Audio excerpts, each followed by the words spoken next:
नमस्कार, स्वागत है आप सभी का एजुकेशन के एट 6 में। और चैनल पे आप नए हैं तो अभी चैनल को सब्सक्राइब कीजिए ऐसे ही लेटेस्ट जॉब अपडेट पाने के लिए। दोस्तों, आज की इस वीडियो के माध्यम से एक नई वैकेंसी का अपडेट देने जा रहे हैं जो कि परमाणु ऊर्जा विभाग की तरफ से यानी कि इलेक्ट्रॉनिक्स कॉर्पोरेशन ऑफ इंडिया ने यहां पर जारी किया है एक नया नोटिफिकेशन। आप सभी को बता दें कि ये पब्लिक सेक्टर इंटरप्राइजेस के तहत department of atomic energy government of India की ये कंपनी है जहां पे आपको ये रिक्रूटमेंट जारी की गई है परमाणु ऊर्जा विभाग की तरफ से। अब बात करेंगे कि कौन से पदों की वैकेंसी, यहाँ पे कितने पद हैं। तो यहाँ पे टेक्निकल ऑफिसर का वैकेंसी है लेकिन कॉन्ट्रैक्ट के आधार पे, और ये कॉन्ट्रैक्ट होगा दोस्तों 1 साल के लिए। लेकिन ध्यान रखिएगा ये कॉन्ट्रैक्ट आपका बढ़ाया जा सकता है अगर आपकी कार्य क्षमता जो है इनको अच्छी लगी तो, ठीक है। लेकिन यहाँ पे 1 साल का ही ये कॉन्ट्रैक्ट है, ये दिमाग में रखिएगा तो ही आवेदन कीजिएगा।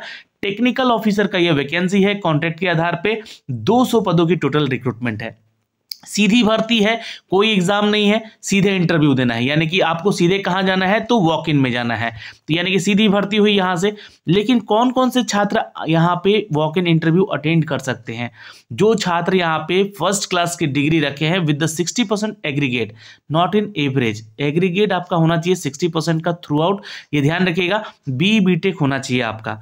कौन कौन से आपके जो एक्सपीरियंस मतलब जो आपका डिसिप्लिन है वो कौन कौन से डिसिप्लिन में होना चाहिए इंजीनियरिंग, तो कंप्यूटर साइंस वाले आवेदन कर सकते हैं, IT वाले कर सकते हैं, इलेक्ट्रॉनिक्स कम्युनिकेशन इंजीनियरिंग वाले, EEE वाले, मैकेनिकल वाले, इलेक्ट्रिकल वाले, इलेक्ट्रॉनिक्स वाले, इंस्ट्रूमेंटेशन वाले छात्र आवेदन कर सकते हैं। लेकिन यहाँ पे एक बात और लिख दी गई है कि engineering with the at least 1 year post qualification experience in the election of the field operation, repair, maintenance of electronics equipment. अगर इसमें आपका 1 साल का एक्सपीरियंस है, फील्ड एक्सपीरियंस मांगा गया है, यानी कि आपको इसमें एक्सपीरियंस होना चाहिए इस सेक्टर में, तो तभी आप आवेदन कीजिएगा। या फिर इंडस्ट्रियल प्रोडक्शन में भी अगर आपका एक्सपीरियंस है then you can go apply for this post. तो ये ध्यान रखिएगा। यहाँ पे सैलरी की बात की गई है, तो यहाँ पे एलिजिबल कैंडिडेट जो होंगे यहाँ पे सेलेक्ट होंगे जो 25,000 मंथ आपको फर्स्ट ईयर में दिया जाएगा, 28,000 आपको नेक्स्ट ईयर यानी कि सेकेंड ईयर बढ़ाया जाएगा, 31,000 आपको तीसरे साल बढ़ाया जाएगा। क्योंकि देखिए वैकेंसी जो है ना ये 1 साल का ही कॉन्ट्रैक्ट है, लेकिन आपको अगर कॉन्ट्रैक्ट बढ़ता गया तो आपकी सैलरी भी यहाँ पे इंक्रीमेंट होगी। For the 3rd and the 4th year same रहेगा 31,000 प्लस अलाउंस आपको मिलेगा, PF कटेगा, TA DA मिलेगा आपको, यहाँ पे सब कुछ मिलेगा यहाँ पे। यानी कि 25,000 प्लस अलाउंस अगर देखा जाए तो 30 से 32,000 की सैलरी आपको यहाँ से मिल सकेगी। ओके, अब बात करेंगे रिजर्वेशन और रिलैक्सेशन की। तो OBC SC ST के छात्र यहाँ पे आपको एज में रिलैक्सेशन भी मिलेगा, साथ ही साथ ये OBC को 3 साल और SC ST को 5 साल, और जो PWD कैटेगरी है वो 10 साल।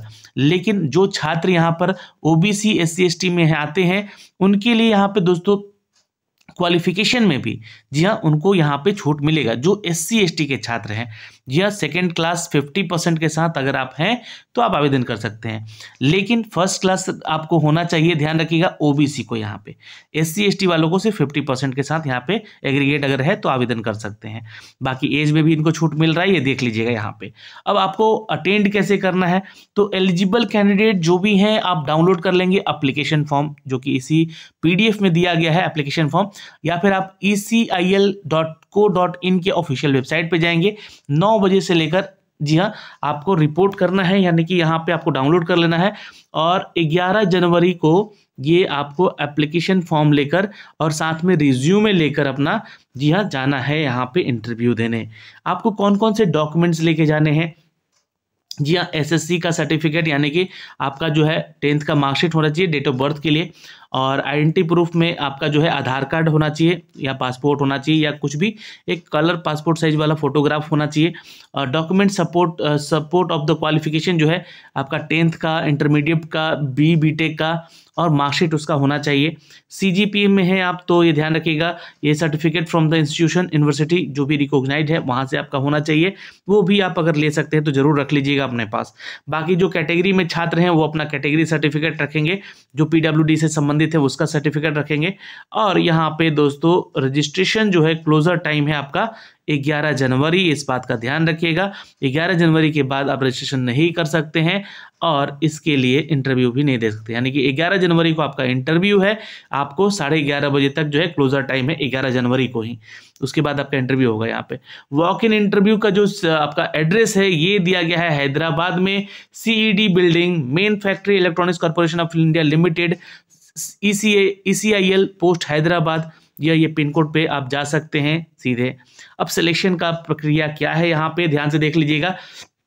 जी हाँ, जो भी कैंडिडेट यहाँ पर 20% ऑफ एग्रीगेट परसेंटेज रखते हैं इंजीनियरिंग में, तो आपका यहाँ पे रखा जाएगा वेटेज उसका, ठीक है, वेटेज ऑफ मार्क्स 20%। मान लीजिएगा आपका 80% मार्क्स है इंजीनियरिंग में, तो 20% वहां से ले लिया जाएगा, प्लस रेलिवेंट एक्सपीरियंस के आधार पे, जैसे कि 30 नंबर यहाँ पे दिया गया है, 10 marks initial 1 year experience and the 10 marks for the each of extra year, जो भी एक्स्ट्रा ईयर में है ना, 3 साल का एक्सपीरियंस जिसके पास है उसको प्रीफर किया जा रहा है भाई, सीधी सी बात है ना। तो 1 साल का एक्सपीरियंस है तो आप 10 मार्क्स यहाँ से ले सकते हैं भाई, ठीक है।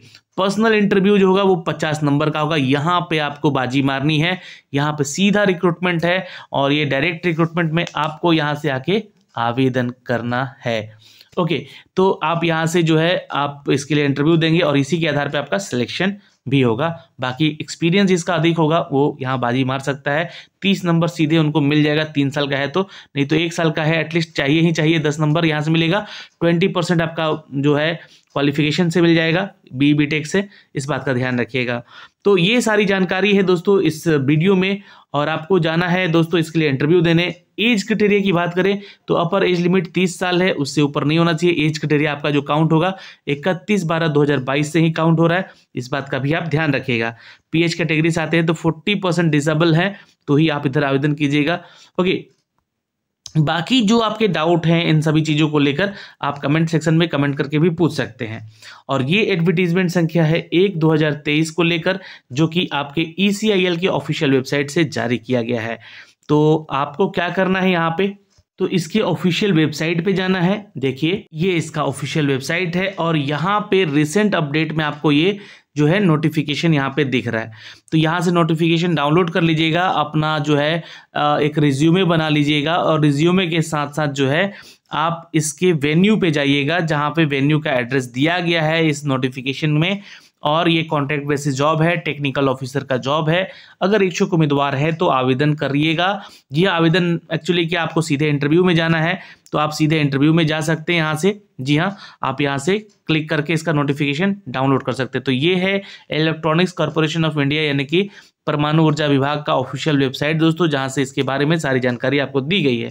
ये लिंक चल रहा है यहाँ पे, आप यहाँ से चेक कर सकते हैं। इस एडवर्टीजमेंट संख्या को 1/2022 है और यहाँ पे इसके बारे में जानकारी लेकर आप सीधे हैदराबाद पहुंचिए, इसका इंटरव्यू दीजिए। 11 तारीख को इंटरव्यू है, ये सारी जानकारी यहाँ से दी गई है। अपने सारे डॉक्यूमेंट्स ले जा सकते हैं वहाँ पे इंटरव्यू के समय, और जो भी वहाँ पे चीज़ें मांगी गई है इस PDF में आप चेक कर सकते हैं। यहाँ से ये जो PDF है आपका, इस PDF में सारा अपडेट दिया गया है। सैलरी क्या मिलेगी, एज में कितना रिलैक्सेशन है, कौन कौन से डॉक्यूमेंट्स आपको लेकर जाने हैं, और ये सारी जानकारी यहाँ से आपको दी गई है। फिलहाल कोई डाउट है आप कमेंट सेक्शन में कमेंट करके भी पूछ सकते हैं। जय हिंद।